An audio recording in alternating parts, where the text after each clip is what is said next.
And this should have never, ever happened. This was the biggest fight I think I've seen in Washington, D.C. This is my 5th year here. And this was a fight that we should have never had to wage. It should have been the easiest thing for every single member of Congress. It should have been the easiest thing for the Speaker of the House. It should have been the easiest thing for the President of the United States. Democrats are using the Epstein tragedy, the unspeakable evils that this guy committed with his trafficking ring and all of the abuses that they made these young women go through. They're using that as a political weapon to try to distract from their failures as a party and to try their best to try to tie President Trump somehow into this wretched scandal. The president had nothing to do with it. He's been very clear, and he has nothing to hide. I proudly rise today in a bipartisan effort to release the Epstein files, finally, after 5 administrations have covered it up. Earlier today, I attended the press conference where the survivors, they're not victims, the survivors of Jeffrey Epstein's sexual abuse and sex trafficking told their stories. And they told stories about how it started back in 1991, 1996, and they continued on through the decades. And they told stories about how they told someone and tried to get help. They told the FBI, and they weren't listened to. And they told law enforcement, and no one did anything. And these women don't just number a few. These women number around 1,000 women. And they are victims of something that's unthinkable. And this should have never, ever happened. This was the biggest fight I think I've seen in Washington, D.C. This is my 5th year here.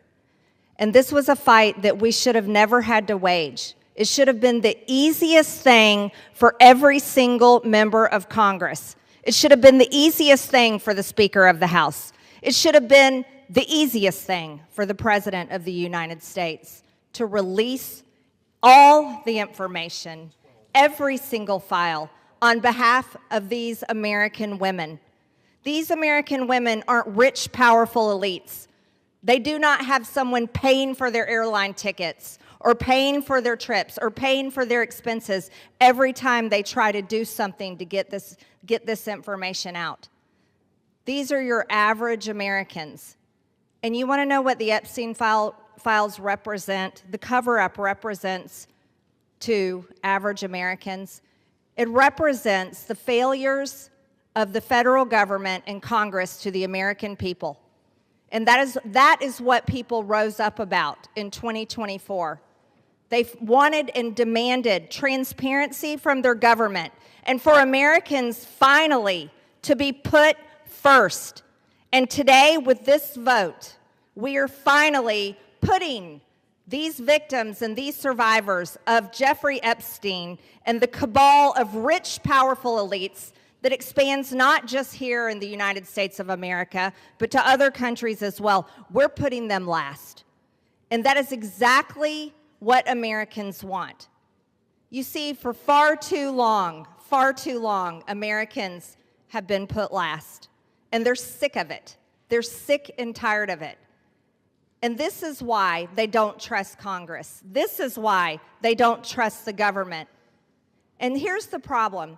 All of these women who have suffered in shame for years and years and years, women who were terrified, women who were intimidated, women who were threatened, just like Virginia Giuffre. And now she's dead. And these women should have never faced that, for this information to come out.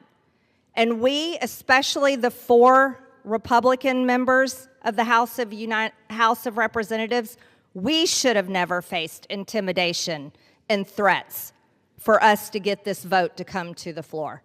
Never forget, there were 4. Thomas Massie, myself, Nancy Mace, and Lauren Boebert. We had to sign a discharge petition, and we had to fight through intimidation, and we had to endure it for months to push that discharge petition finally to 218 to get this vote to come out. This is what the American people are sick of. For 43 long days, the Democrats held this House and the entire country hostage. Finally, with the lights back on, this body's returning to our regular legislative session. We have a lot of work to do. My colleagues on this side of the chamber are ready and eager to get back to our urgent legislative work that we promised the American people we would do. We've got to continue lowering the cost of health care. We've got to bring down prices for American families, and we've got to finish the regular appropriations process, just to name a few of those priorities. And I wish I could say that our first order of business would be to get to those urgent priorities, but of course we're here spending time on the floor about something else. This is something we could have resolved last week when we brought a unanimous consent to pass this discharge with the full support of the body. But our friends over here who are arguing today stalled that. They objected to it, and they wanted to have this exercise instead. And that's why we say that this is a show vote. That's what this is. They're making a show of it. And it really is a shame. We have some heroic women in the chamber today. I met with many of them a while back. They're in the gallery here. They have come forward. They have shown their faces. They've used their names to share the unspeakable tragedies that many of them were subjected to, some of them when they were very young. And it is a heroic service to the country. They are seeking justice, and the justice has been delayed for too long. The Department of Justice, many years ago, should have brought these charges. It took too long to do it.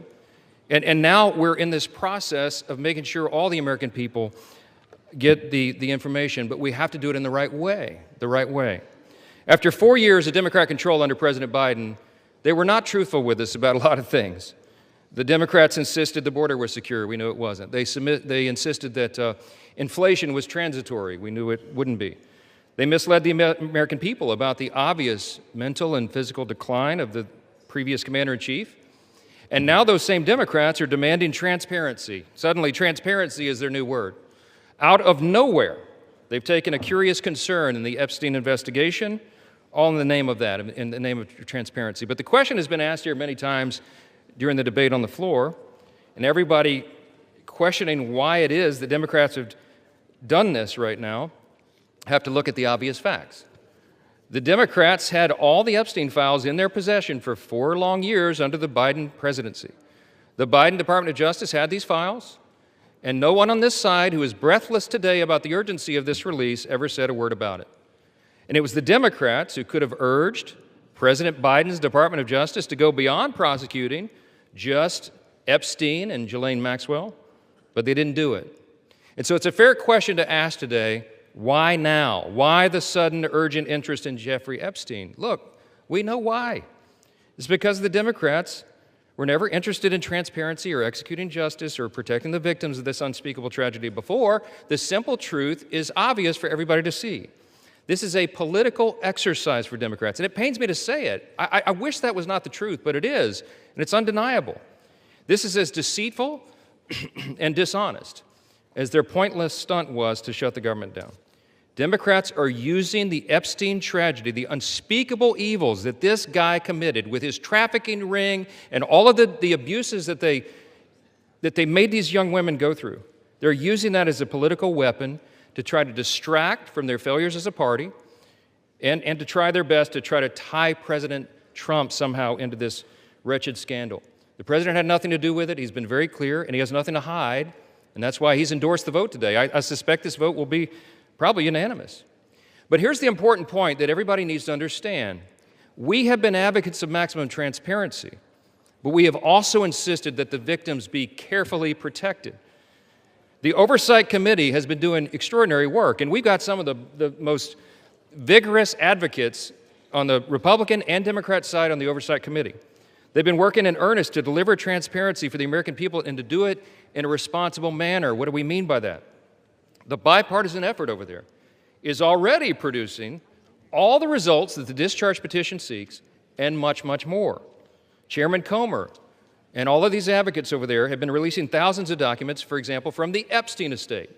By the way, in my view, that's been the greatest treasure trove of information because it's yielded for us Epstein's own personal flight logs, his financial records, his daily calendars, and so much more. But importantly, none of that was addressed or is addressed in the legislation that's being voted on today. The estate files wouldn't even have been encompassed in that. And so it goes to show that the Oversight Committee is doing it from the right way. From the very beginning, We've been insistent that this matter be handled carefully and with the utmost caution and care for the people who have been harmed. They should not be made to suffer any longer. We're talking about real people's lives at stake here, and young victims who don't want to be dragged into this political game that could get hurt further. But the Democrats are rushing the release of thousands of unsubstantiated documents that may be included in this, that are going to be in the public domain with the passage of this bill. And there are serious deficiencies in the legislation that I have noted at length, and Republicans have to work to address those deficiencies in the Senate if and when this legislation is advanced. I stood before the American public today at our press conference, and I explained in detail the dangers of the discharge petition. We have posted at my website, speaker.gov, a summary. The legal counsel, a small army of lawyers, put this together. I used to be a federal court litigator. Many of my colleagues who have spoken today were. We understand the dangers of how this was haphazardly drawn up. And among them, by the way, Mr. Speaker, before I forget, I seek unanimous consent to enter into this document into the record. It's on the website. It's entitled, How the Flaws of H.R. 4405 Could Re-Victimize Epstein's Victims, Create New Victims, and Damage the Judicial System. It is dated today. Thank you. And it summarizes just 5 or 6 of the major concerns. Among them, it fails to fully protect victim privacy. It could create new categories of victims. It potentially jeopardizes grand jury secrecy. It fails to prohibit release of child sexual abuse materials that are not appropriately defined in the legislation. It jeopardizes future federal investigations, and we have national security concerns regarding classified information. We'll put this in the record because we need the legislative record to reflect what is the legislative intent behind this vote. I used to litigate cases. We would litigate federal statutes and whether or not they could survive, and legislative intent is important, and we need to say clearly for the record, as a Speaker of the House, I'm saying to you, this legislation that will pass today is flawed and it must be amended. The question is, why didn't we amend it here before we passed it? Because the authors won't allow it. Because under the rules of the House, under a discharge petition, they have to agree to consent for the legislation to be amended, and they're not doing that. So now we rely upon our partners in the other chamber to get that done, and they need to do that. The victims deserve our utmost respect. In fact, they should be saluted for their courage. And the young women who have not come forward, who are now, some of them are middle-aged women who have not come forward, also deserve our respect, and they deserve to be protected. Republicans support transparency. We want maximum transparency, especially when it comes to disclosing the names of anybody who had anything to do with these evils, anybody who conspired with or aided in any way Jeffrey Epstein. They must be brought to justice. We want the bill to be amended so it doesn't, at the same time, violate victim privacy, create new victims, disclose the names of any whistleblower or informant, cause the release of grand jury materials or child sexual abuse materials, or undermine our national security. And if and when the Senate takes this up, we will work with our colleagues over there to make sure that these things are corrected. I'll just close with this simple thought. We've been at this a while. It's drug on for a while. But it's time for this to come to light. I expect that this will be a unanimous vote, and it will reflect what I think every member in this chamber, and I'll say this now, at least in recent days, every member of the chamber on the Democrat side, they didn't say anything for 4 years, but they're for maximum transparency now, and so is this side. But we want to do it in a respectful and careful manner so that we don't subject innocent people to further harm.